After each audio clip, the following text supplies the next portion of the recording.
Hello बच्चों, आज हम करेंगे डेप्रिसिएशन पे एमसीक्यू क्वेश्चंस और कुछ 10 क्वेश्चंस हैं और 10 क्वेश्चन में बहुत अच्छे तरीके से एसएलएम मेथड भी है, डब्ल्यूडी भी है और कुछ थ्योरी क्वेश्चंस भी हैं। तो स्टार्ट करते हैं वीडियो। तो हमारा जो पहला क्वेश्चन बोल रहा है dash issued by the institute of chartered accountant. Question क्या बोल रहा है एक बार दोबारा देख लेते हैं।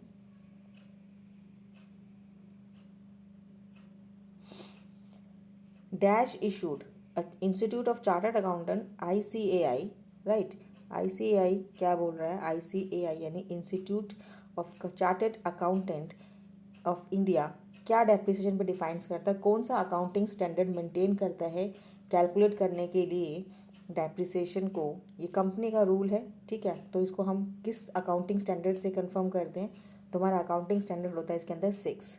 कौन सा होता है? अकाउंटिंग स्टैंडर्ड 6 यानी AS6, राइट। ये बच्चों याद रखना, क्वेश्चन आ सकता है इसके ऊपर भी। नेक्स्ट करते हैं।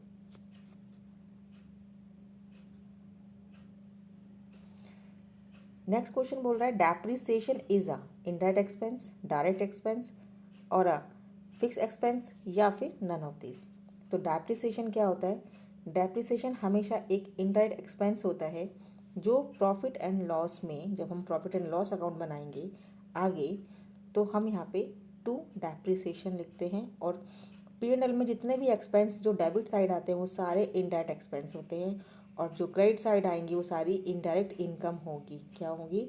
इनकम। कौन सी? इनडायरेक्ट, ठीक है। ये आपको आगे पढ़ाया जाएगा, अभी आपके सिलेबस में अभी आज नहीं आ रहा है, इस टर्म में नहीं आ रहा है, नेक्स्ट टर्म में आएगा।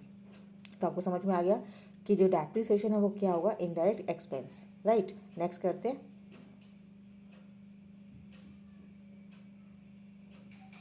नेक्स्ट क्वेश्चन बोल रहा है depreciation is deducted before calculating taxable profits.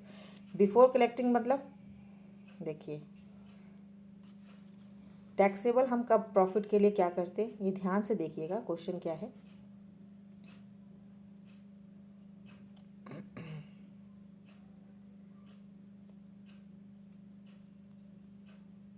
थोड़ा मैं रब कर रही हूँ।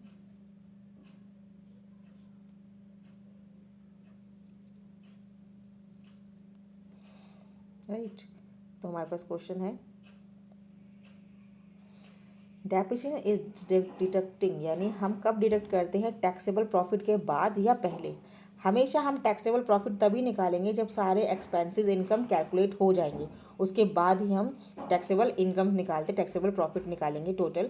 अभी हम क्या क्वेश्चन बोल रहा है कि depreciation is deducting before calculating, तो हमेशा हम पहले ही सब एक्सपेंसेस और इनकम्स कैलकुलेट करते हैं। सारे जितने भी एक्सपेंस होते हैं, जितने भी इनकम्स होते हैं, वो हम सारे पहले कैलकुलेट करते हैं। उसके बाद हमारे नेट प्रॉफिट के ऊपर हमारा क्या निकलता है? टैक्स निकलता है, राइट। तो ये क्या होगा? Is that true, right. Next करते हैं।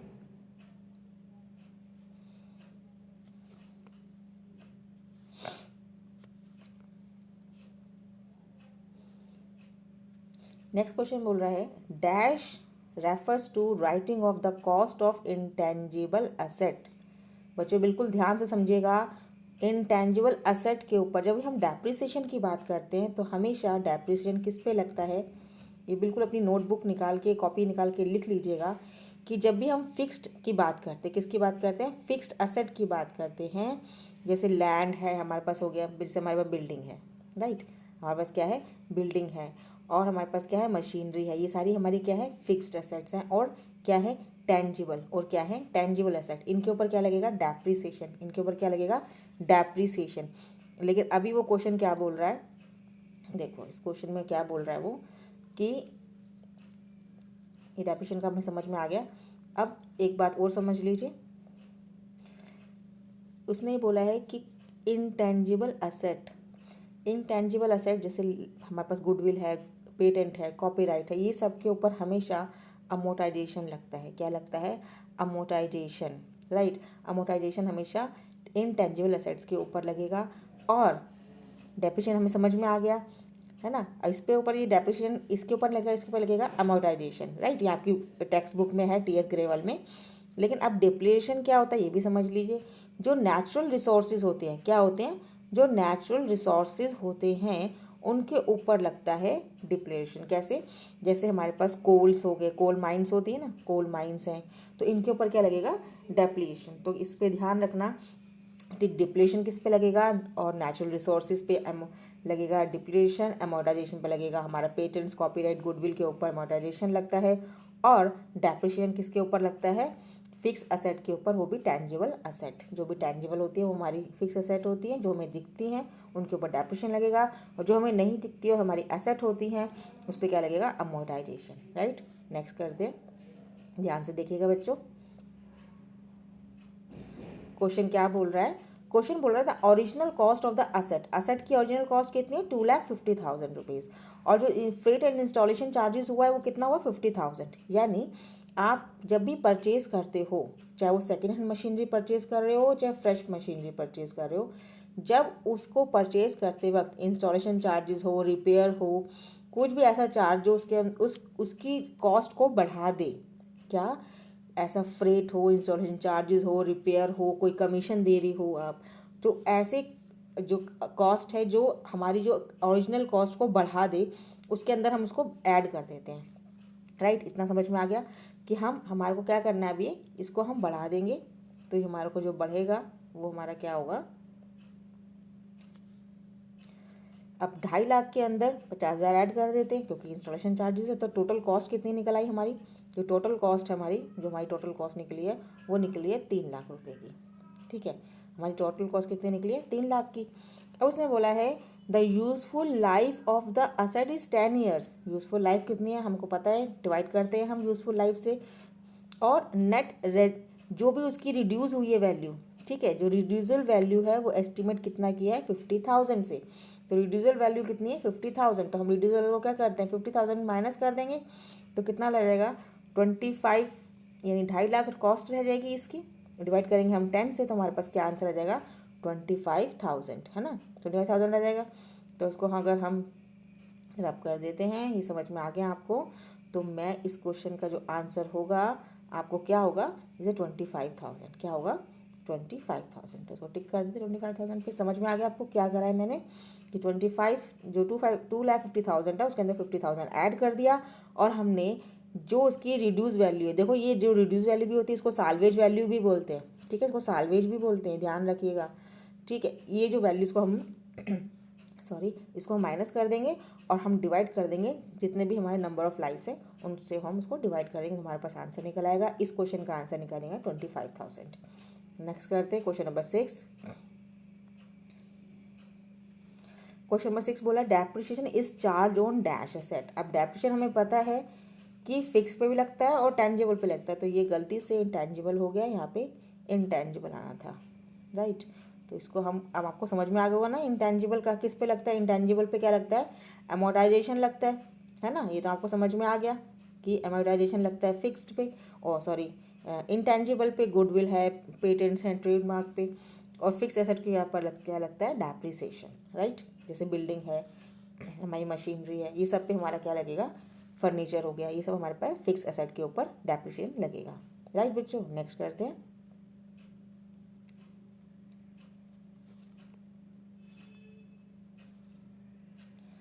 देखो अभी हमने क्वेश्चन किया था ना, अभी हमने मैं निकाला क्या था कि हमने क्या निकाला था? कॉस्ट में से हमने साल्वेज या रिड्यूसिबल वैल्यू माइनस किया था, यही किया था ना, और डिवाइड किया था हमने 10 से, क्योंकि यूजफुल लाइफ से यहाँ पे नंबर ऑफ लाइफ लिखना चाहिए। तो हमारे पास ये जो हमारे पास ये फॉर्म है, इसी को हमने इस क्वेश्चन के अंदर दिखाना है। तो इस क्वेश्चन में क्या लिखा हुआ है ध्यान से देखो, बिल्कुल सिंपल है। क्वेश्चन है depreciation cost of an asset is equal to, depreciation जो कॉस्ट है वो किसके इक्वल होगा?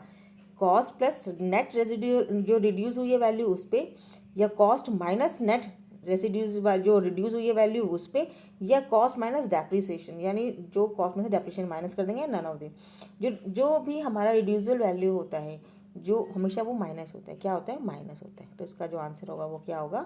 बी। राइट, तो हमारा आंसर क्या है इसका? बी। नेक्स्ट करते हैं।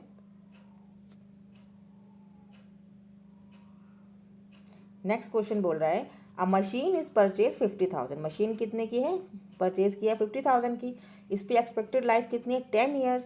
At the end of the 10th year, 10th year पे जो उसकी जो एक्सपेक्टेड सेल वैल्यू है वो है 6,000 रुपीज़, और जो इसके जो रिलेटेड एक्सपेंसेस हुए हैं, ठीक है, डिस्पोजेबल जो इसके एसेट्स का हुआ है, जो रिलेटेड इसके एक्सपेंस सारे हुए हैं, और जो डिस्पोजल मतलब उसको ख़त्म करने के लिए जो कितने हुआ है वो क्या हुआ 1000 रुपीज़।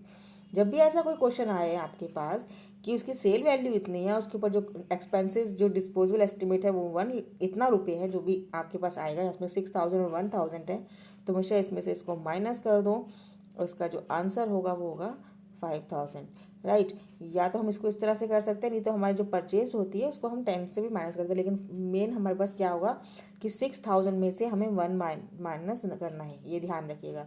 इसमें से हम नहीं कर सकते, कई बार गलती हो जाता है, लेकिन जो उसका प्रोसेस है वो यही है कि जो सेल वैल्यू है, राइट, जो सेल वैल्यू है, जो उसने सेल वैल्यू बताई है, उसमें जो भी एक्सपेंस है उसको हमें क्या करना है, माइनस करना है, राइट। तो इस क्वेश्चन को हम क्या बनाएंगे, इस क्वेश्चन का जो मेरे पास आंसर होगा वो क्या होगा, 5000, राइट। कैसे आया कि 6000 में से 1000 को माइनस किया, 6000 minus 1000 is equal to 5000, 5K, right बच्चों। नेक्स्ट करते हैं। नेक्स्ट क्वेश्चन क्या बोल रहा है, नेक्स्ट क्वेश्चन बोल रहा है if a original cost is rupees 2 lakh rupees, 2 lakh की ओरिजिनल कॉस्ट है और डेप्रिसिएशन कितना है 10% पर एनम, राइट। कॉस्ट कितनी है 2 लाख की, ये ध्यान से देखिएगा बच्चों, बिल्कुल ईजी है। और इसकी जो 10% इसकी डेप्रिसिएशन वैल्यू है, रिटन डाउन वैल्यू करना है, यानी जो भी हमारे पास वैल्यू आ रही है, जो हमारे पास डेप्रिसिएशन आएगा, राइट, जो हमारे पास डेप्रिसिएशन आ रहा है उसमें से उसको माइनस करना है, और जो वैल्यू आ रही है उस वैल्यू पे, जो हमारी रिड्यूस वैल्यू आ रही है उसके ऊपर ही नेक्स्ट डेप्रिसिएशन लगाना है, यानी नेक्स्ट ईयर का, राइट। तो उसने बोला फर्स्ट ईयर का कितना होगा, सेकेंड ईयर का कितना होगा और थर्ड ईयर का कितना होगा। तो सिंपल है, देखो हमने फर्स्ट ईयर का तो निकाल लिया, सेकेंड ईयर का भी निकाल लेते हैं। दिस इज 18,000 हो जाएगा। मैं इसको दोबारा से एक बार रब करके फिर से कर देती हूँ, अभी ध्यान रखिएगा, सिंपल सा है, बिल्कुल परेशान होने की ज़रूरत नहीं है, बिल्कुल सिंपल है एकदम। कैलकुलेट करना, देखो इस तरह से करना कैलकुलेट कि पहली कॉस्ट कितनी है 2 लाख रुपीज़ की, तो हमने 2 लाख रुपीज़ लिख लिया, ठीक है। इस पर 10% हमने क्या लगाया है, डेप्रिसिएशन लगाया, जिसके 20,000 हो गया, राइट। अब 20,000 इसको हमने क्या करना है, माइनस करना है, क्योंकि ये तो हमारा डेप्रिसिएशन निकला, डेप्रिसिएशन हम माइनस कर देते हैं रिटर्न डाउन में, तो हमारे पास निकल गया 1,80,000। अब 1,80,000 हमारा ये तो हमारा फर्स्ट टर्म का निकल गया, फर्स्ट ईयर का। अब हमें सेकेंड ईयर की जो वैल्यू है वो 1,80,000 आई है रिड्यूस होके, तो रिड्यूस होके हमारे फिर 10% निकालेंगे, तो कितना आ गया 18,000, राइट। अब इस 18,000 को हम यहाँ माइनस करेंगे तो कितना आ जाएगा 1,62,000, और इसको हम 10% निकालेंगे तो कितना आ जाएगा 16,200। तो यानी फर्स्ट ईयर का ये हो जाएगा, सेकेंड ईयर का ये हो जाएगा, और थर्ड ईयर का मेरे पास, देखो मैं इसका कर देती हूँ, थर्ड ईयर का मेरे पास ये हो जाएगा। तो हमारे पास जो आंसर होगा वो होगा 20,000, 18,000 और 16,200। तो देखो इसका पहला ही क्वेश्चन का आंसर है 20,000, 18,000 एंड 16,200। ठीक है बच्चों, नेक्स्ट करते हैं। नेक्स्ट क्वेश्चन क्या है, नेक्स्ट क्वेश्चन बहुत अच्छा क्वेश्चन है, एक बार ध्यान से देखिएगा, बिल्कुल इजी क्वेश्चन है। क्वेश्चन क्या बोल रहा है, अब Mehra and sons, Mehra and sons कोई कंपनी है, उसने एक्वायर की है 1,80,000 की मशीन। कब की है, 1 अक्टूबर को, यानी 1 अक्टूबर यानी अक्टूबर टू मार्च का लगाएंगे तो 6 मंथ्स हो गया। बच्चों डेप्रिसिएशन है, डेट का बहुत याद रखना है, और इस पर 20,000 का इंस्टॉलेशन चार्जेस किया है, तो कितने की कॉस्ट बन गई, 1,80,000 पे अभी बताया मैंने आपको, ये इसको ऐड कर लेंगे, इसकी कॉस्ट बढ़ जाएगी हमारी मशीनरी की, तो कितना हो जाएगा 2 लाख रुपीज़। तो हमारी मशीनरी की अब जो फाइनल कॉस्ट आई है वो कितनी आई है 2 लाख रुपीज़। अब इसके ऊपर हमें क्या लगाना, डेप्रिसिएशन कितना लगेगा 10%, और कितने का लगेगा 6 मंथ्स का, तो हम इसको निकाल लेंगे, 20,000 हो गया और उसका 6 मंथ्स का निकालेंगे, तो यहाँ पे निकाल सकते हैं, लेकिन यहाँ पे थोड़ा स्पेस की प्रॉब्लम है, तो इसलिए मैं यहाँ पे कर देती हूँ, ये हमारे पे हो गया 10,000।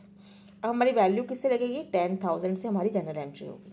देखिए अभी मैंने, अगर आपने वीडियो पहले वाली देखी होगी और स्किप नहीं किया होगा, तो मैंने पहले क्वेश्चन में आपको ये बताया था कि जब हम P&L बनाते हैं, जब हम बनाते हैं P&L, तो डू डेप्रिसिएशन यहाँ लिखते हैं, राइट। तो अगर हम डेप्रिसिएशन यहाँ लिखेंगे तो हमारे पास क्या होगा, P&L account debit to depreciation होगा, तो हमारे पास क्या होगा, P&L account debit to depreciation. देखो दोनों में दो एंट्री, देखो देखिए ये पहली एंट्री भी P&L टू डेप्रिसिएशन और सेकंड भी P&L टू डेप्रिसिएशन है। देखिए डेप्रिसिएशन टू मशीन तो होगा ही नहीं 9,000 से, और नन ऑफ दिस भी तो होगा नहीं। तो नेक्स्ट हम अब इस दोनों के अंदर देखते हैं, हमारी एंट्री कितने से हो रही है 10,000 से, तो हमारी जो पहली जो है हमारा जो एंट्री होगी वो किससे होगी, तो हमारी जो एंट्री होगी वो किससे होगी, देखो तो ये होगी हमारी P&L में हमारे होगी P&L account debit to depreciation, और कितने से होगी 10,000 से। राइट बच्चों, तो ये थे कुछ अच्छे क्वेश्चन SLM जो उसमें आपके जो मैंने कुछ थ्योरी क्वेश्चंस भी डाल दिए, कुछ प्रैक्टिकल्स भी डाल दिए, तो क्वेश्चन अच्छे लगे हों तो ये आपके सैम्पल पेपर के भी हैं और कुछ अपने सेल्फ जनरेटेड भी क्वेश्चंस हैं। तो अगर वीडियो अच्छी लगी हो, क्वेश्चन आपको अच्छे लगे हों, समझ में आए हों, तो लाइक ज़रूर कीजिएगा, वीडियो को शेयर करना ना भूलें और सब्सक्राइब करना भी ना भूलें। तो आज के लिए इतना ही, अगली वीडियो में अगले क्वेश्चन के साथ मिलते हैं, अगले MCQ के साथ मिलते हैं। तब तक के लिए goodbye, thanks for watching, have a nice day.